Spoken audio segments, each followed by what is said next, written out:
Hi guys, welcome to another session of News in 30 Minutes. I hope you had a good break, a healthy break and a productive break. Okay, so with that, let us start off with the important issues on 16th of January 2024. Okay, as I've already announced, we will be launching something called Prelims Affairs. This will start maybe in the month of February and will be releasing very high yielding topics. So I'll be explaining the high yielding topics for prelims. So please make sure that you tune in and you keep watching, as well as please invite your friends also to subscribe so that acts as an incentive for us to take this more seriously. Okay, so prelims affairs is something that will go side by side with news in 30 minutes. Okay, so news in 30 minutes is basically important issues of the day, of that particular day. Whatever important issues is currently trending, on that we will focus. Whereas prelims affairs is the topics for the last 1 year. So amongst all the important topics in the last 1 year, we will pick up the high yielding topics, maybe around 100 to 200 topics, and we will keep making videos on that. So that will help you in your prelims current affairs. So that is the reason why we have kept the name as prelims affairs. So it is basically giving you a current affairs perspective from prelims angle. Okay, so this is known as prelims affairs. So that will be coming up. So that is one good news for you people. And news in 30 minutes, as I told you, will continue till the month of April. Okay, the month of May is because it's purely a prelims revision window. We don't want you to divert your attention, but till April you can keep following the news in 30 minutes. Okay, with that, let us start off with the important issues on 16th of January 2024. The first is WTO legitimacy at stake in Abu Dhabi meeting. WTO members are facing the daunting task of making the multilateral trading system respond to the needs of contemporary world, especially those of developing countries. A very well written article by the author, but the point is the author has given a lot of negative aspects of WTO. So when you write in your answers only the negative aspects, that becomes a problem. You should always balance it with advantages and challenges. Anyways, coming to that later, since we are in the prelims mode, let me just cover all the prelims aspect of what exactly is WTO. Okay, one, you should know that WTO is not a specialized agency of UN. It is not a specialized agency of United Nations. That is the first aspect. The second is it is the only global international organization. It is the only global international organization that deals with rules of trade between nations. That deals with rules of trade between nations. Okay. Now there are 164 members and there are also observer nations.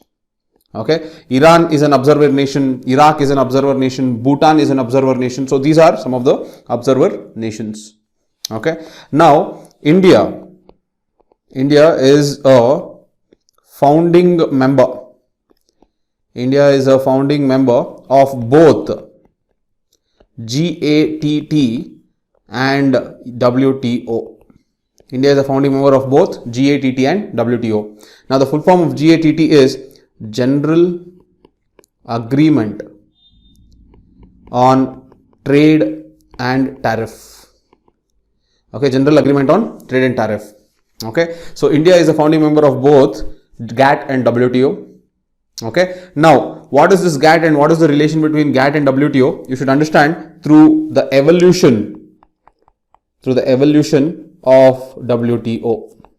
Okay, so initially there was something called General Agreement on Trade and Tariff.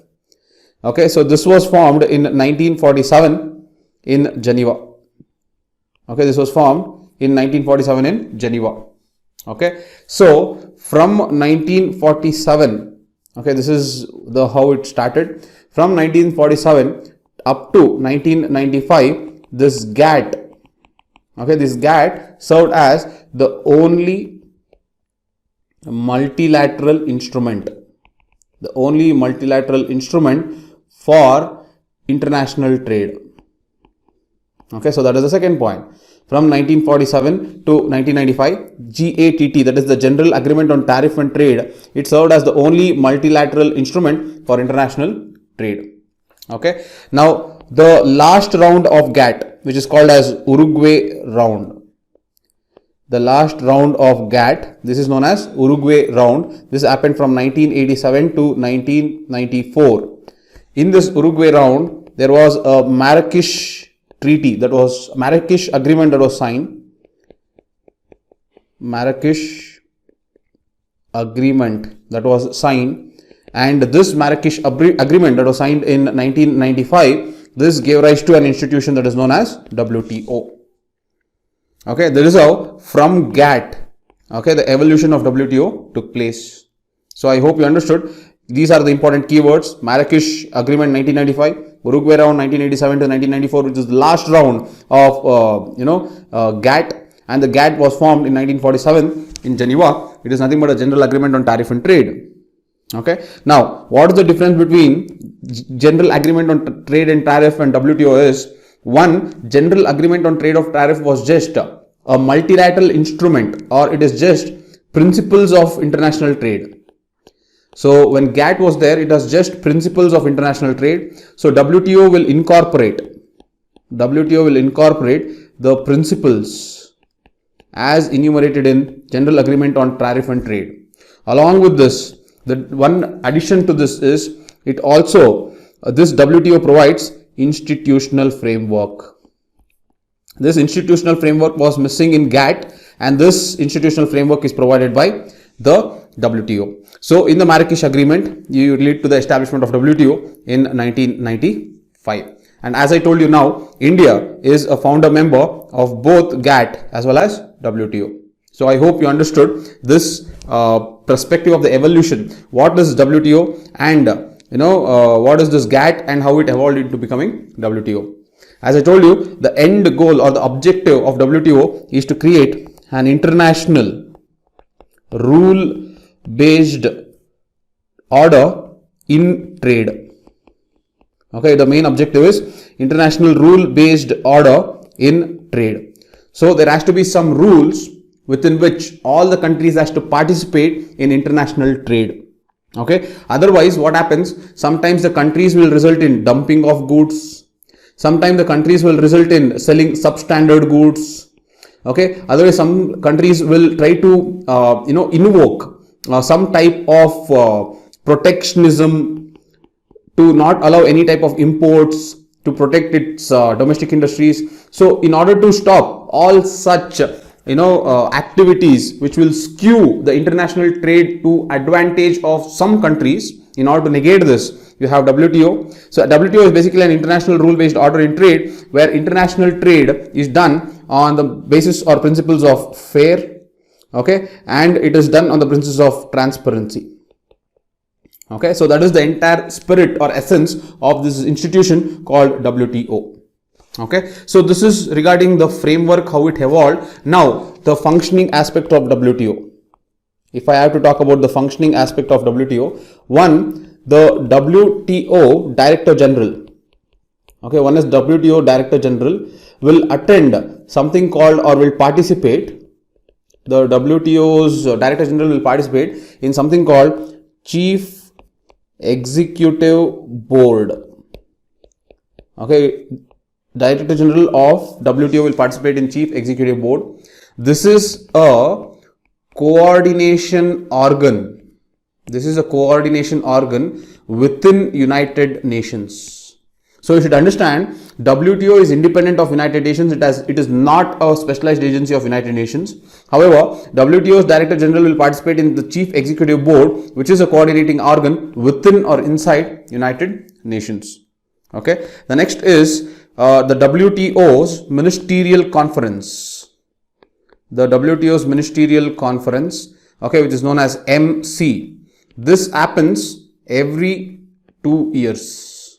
Usually, okay, it usually happens every 2 years. Okay, so currently the 13th Ministerial Conference, which is known as MC13, is set to occur, or is set to happen in Abu Dhabi next month. That is 2024 February. It is set to occur.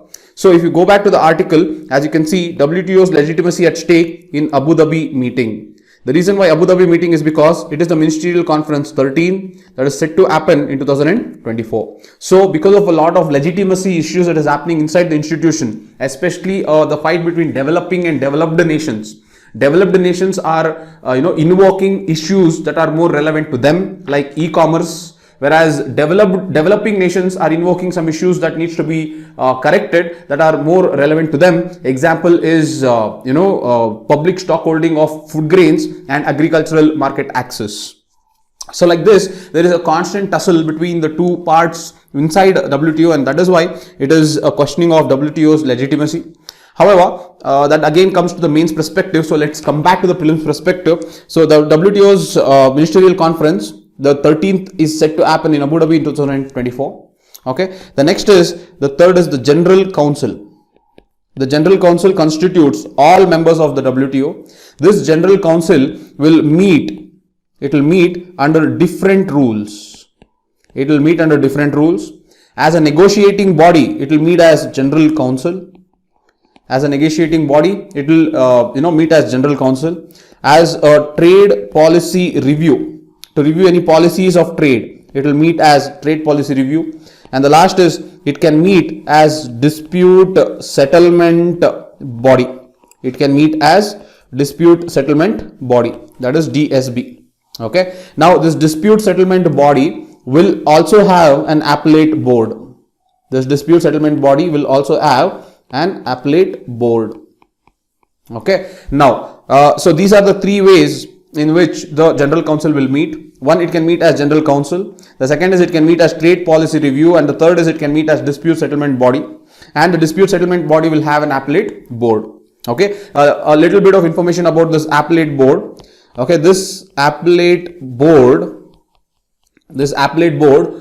shall be, shall have members who are appointed from the General Council, okay, for a 4-year term.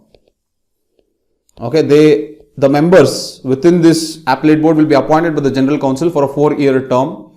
The second is, 7 persons are appointed. A total of 7 persons will be appointed in the appellate board, and the seat of this board is in Geneva. The seat of this board is in Geneva. So this is what is the constitution of appellate board. So I hope you are clear with this appellate board. Okay. So now you understood the General Council will meet in different rules. Rules to negotiate, General Council. Rules to review the policy, Trade Policy Review. Rules to settling any dispute, it meets as Dispute Settlement Body. And the Dispute Settlement Body will have an appellate that constitutes of 7 members appointed by the General Council for the period of 4 years. Okay. So the next is, now this General Council, the General Council is divided with themselves into 3 groups. Okay, and these 3 groups will form a sub-council that will handle, it will form a sub-council that will handle 3 broad areas. I'll repeat again, the General Council will divide into 3 groups and they will create a sub-council that will handle 3 broad areas. Okay, there are broadly in WTO 3 agreements. Okay, one is General Agreement on Tariff and Trade. As you know, this is the one that gave genesis to WTO. So this is the first agreement. So this is basically handled by a trade council. This is handled by a trade council. Okay. The second agreement is General Agreement of Trade in Services. Okay. General Agreement of Trade in Services is basically handled by Services Council. Okay. And the last is the TRIPS. The last is TRIPS. TRIPS means Trade Related Intellectual Property Rights. Okay. Trade Related Intellectual Property Rights. This TRIPS is the council for TRIPS. Okay. So these are the 3 broad areas which the council will divide himself and handle it. Okay. So the first is handling only with goods. The second is handling only with services. And the third is handling only with intellectual property right. Intellectual property right may be copyrights, maybe trademarks, maybe industrial designs, maybe geographical indications. Okay. So like that you have different intellectual property rights. So TRIPS handles that. GATT handles services. That is, you have different modes. You have mode 1, mode 2, mode 3 and mode 4. So it handles these 3 modes. That is what is the general agreement on trade and services. And the next is general agreement on tariff and trade, is basically the goods trade that is handled. So the entire general council handles these 3 agreements by dividing itself into 3 groups. So I hope you got an understanding of the working of the WTO. So this is the overall working of the WTO. Alright, so within this WTO there are a few issues that are happening. That one broad issue that is happening is basically within the agreement of agriculture. This can be important for prelims also, okay, because this is concerning India. Okay, so basically under the agreement of agriculture, now here the WTO members are restricted. They are restricted to provide subsidies. They are restricted to provide subsidies for crops that is within 10% of the value of agricultural production. Okay, so this is what is the rule. All WTO members must provide subsidies to crops that constitutes 10% of value of agricultural production. Okay. However, when it comes to several developing nations, including India, we have implemented something called National Food Security Act. Okay, this National Food Security Act is invoked in order to provide food security, and it provides subsidized food grains. It provides subsidized food grains to 2/3 of India's population. It provides subsidized food grains to 2/3 of India's population. Okay, so this is India's National Food Security Act, and because it provides subsidies so that it helps acquire more and more food, this particular NFSA breaches the 10% mark. This NFSA breaches the 10% mark. Okay, now because of this there is a dispute between developing nations and developed nations, that India and other developing nations are surpassing this 10% of value of agricultural production. But what is India's contention and other developing countries' contention is, see, in this agreement on agriculture, okay, the market prices are compared with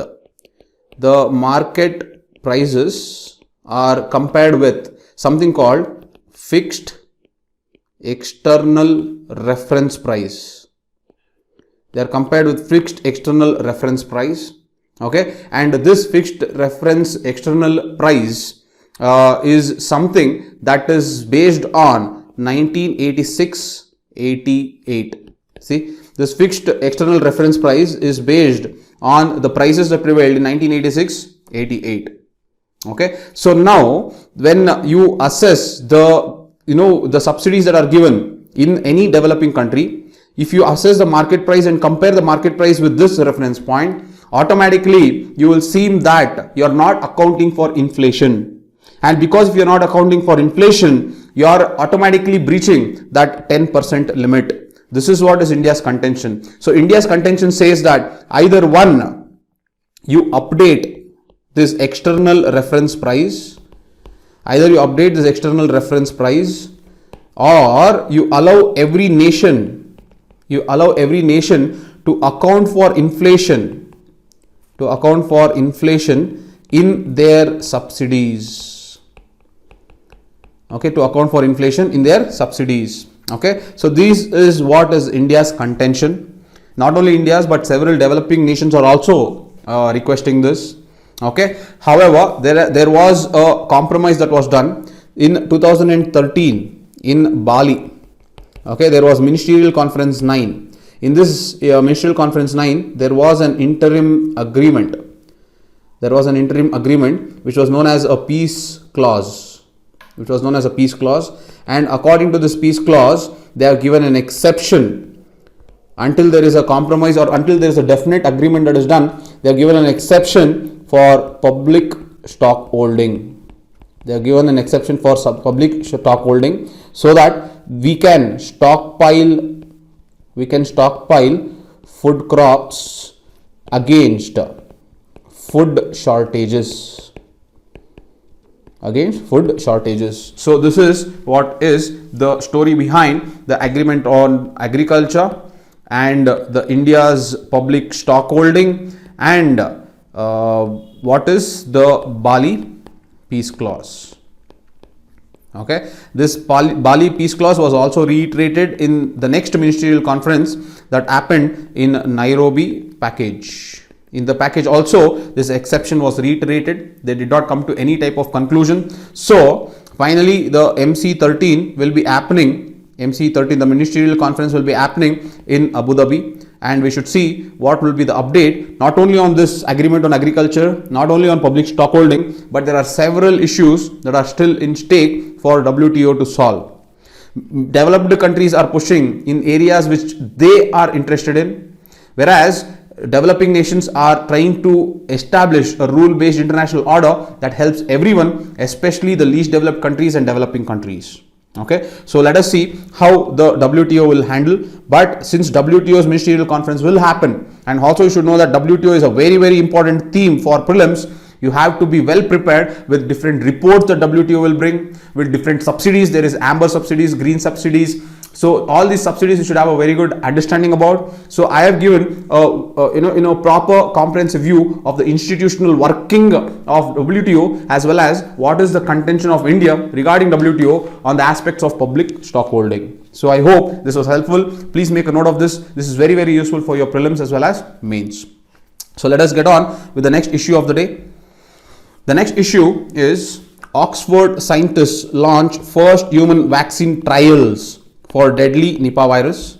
The trials of this particular vaccine consists of 51 aged people by the Oxford vaccine group.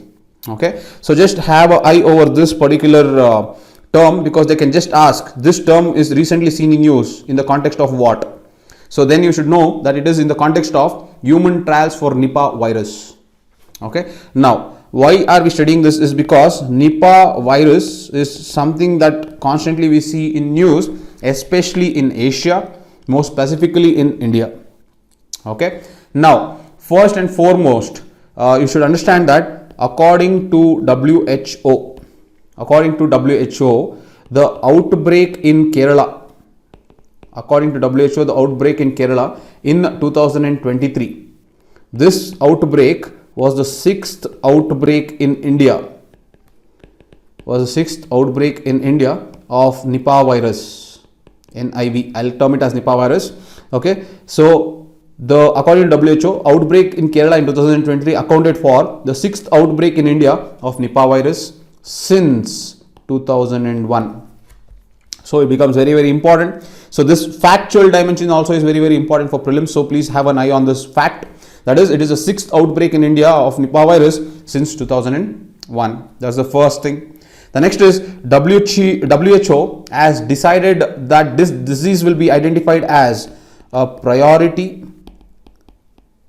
pandemic pathogen. Okay, it will be decided as a priority pandemic pathogen. Okay, the reason why it is known as priority pandemic is because it has one, high mortality rate, and two, it has high transmission rate. So because it has high transmission rate and high mortality rate, this is given the tag or designation of priority pandemic pathogen. Okay, and the next is about Nipah virus. Let us learn about the Nipah virus as such. So if you take the Nipah virus, one, you should understand that they are transmitted to humans through contact. With infected animals. With infected animals such as bats and pigs. Okay, they are transmitted to humans through infected animals such as bats and pigs. So Nipah virus is a zoonotic virus.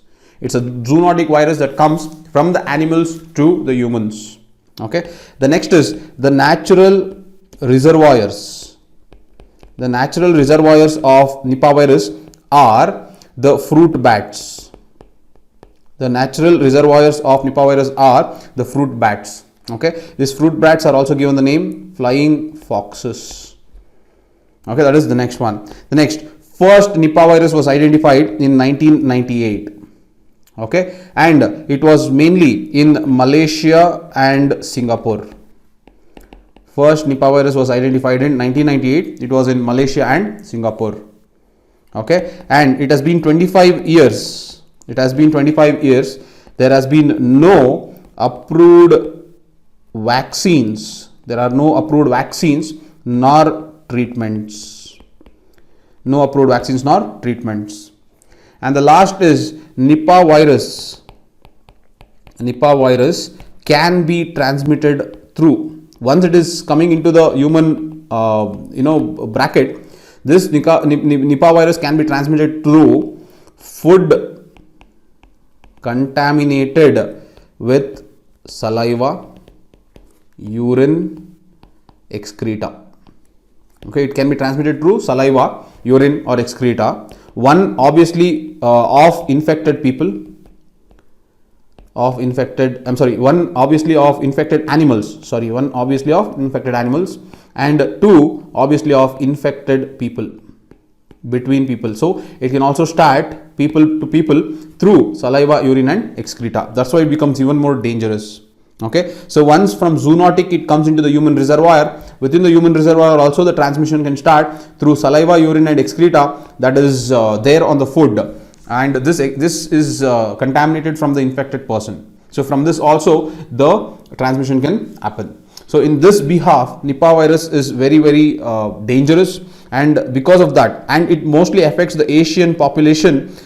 Because of that, it is very important that the vaccines have to be found, and the first vaccine that is under trial is this particular vaccine. So this is undergoing human trial, and we have to check how effective this is going to be. Okay, the next issue is again multidimensional poverty in India falls by 25 crores in 9 years, tells Niti Aayog. All 12 indicators of multidimensional poverty index shows significant improvement. Okay, again I am going to not stress more on the mains angle, but just one sentence or one introduction that you should know from the mains angle is this particular stat itself is very important. Okay, in the last 9 years the fall in poverty is almost 25 crores.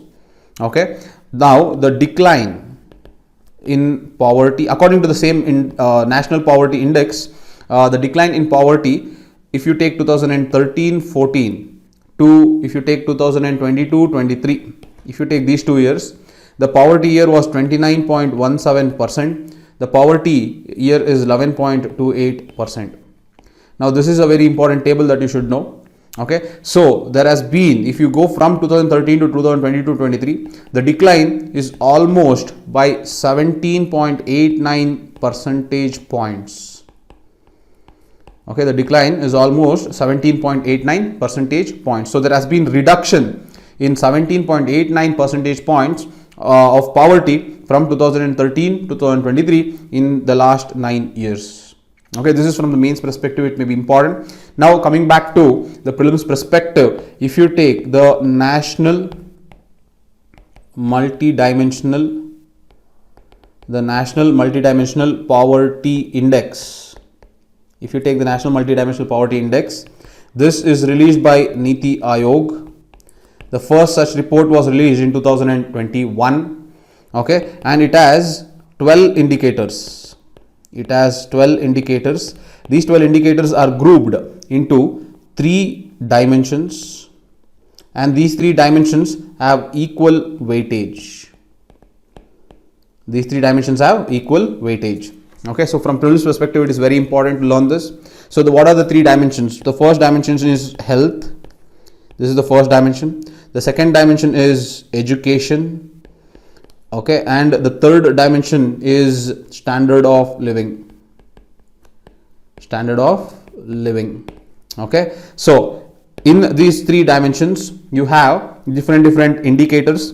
The first indicator here is nutrition.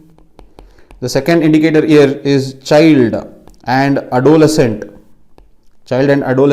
mortality.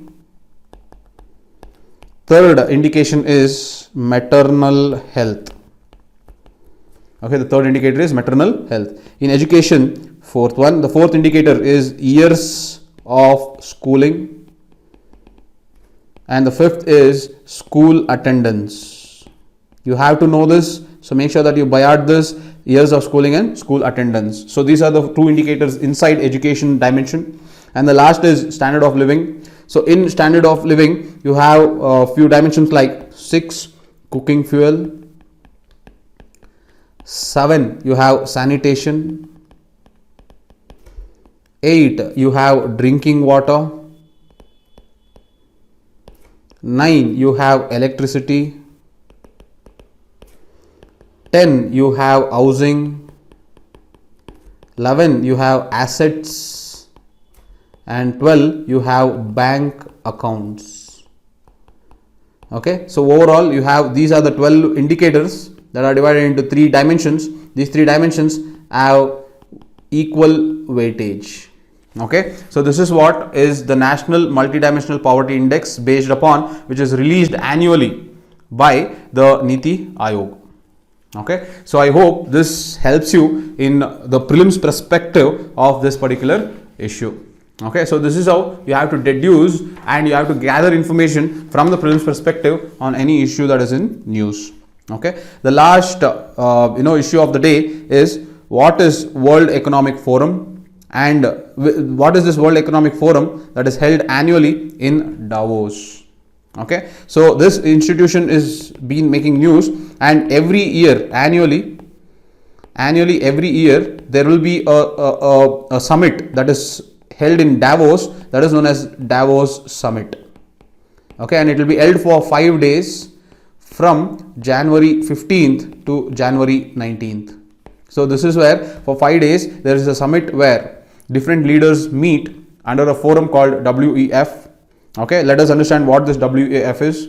This was established in 1971. Okay, it is a not for profit organization. Next, it is an independent organization.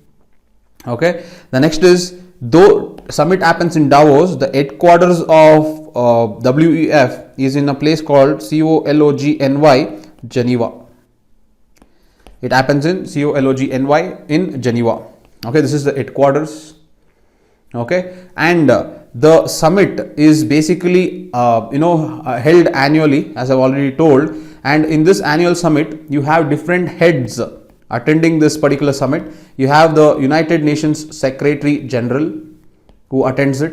You have the head of World Bank Group who attends it. You have also the head of WHO who attends it, and you have different political leaders of different nations who are going to attend this particular summit. Okay, so basically this is a summit of businessmen. That is how it started. It started by inviting top companies of the world to come together to discuss global issues. So how did WEF start? It started by inviting top companies and their CEOs to come to a platform and discuss global issues. From here onwards, it started expanding. Okay, so if you take WEF, today WEF will bring together okay, around 3,000 paying members.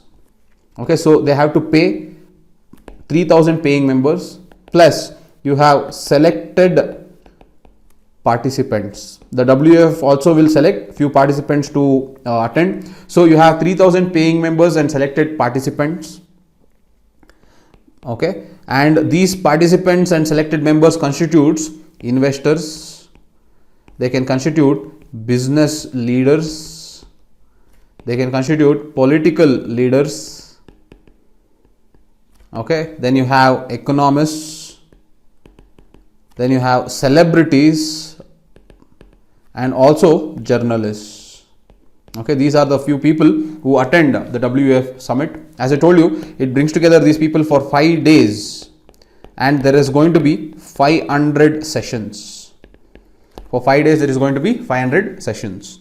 Okay, so this is the overall working of the WEF. What is even more important is the reports that are released by WEF. Okay, so some of the important reports that are released are global competitiveness report. The second is you have global gender gap report.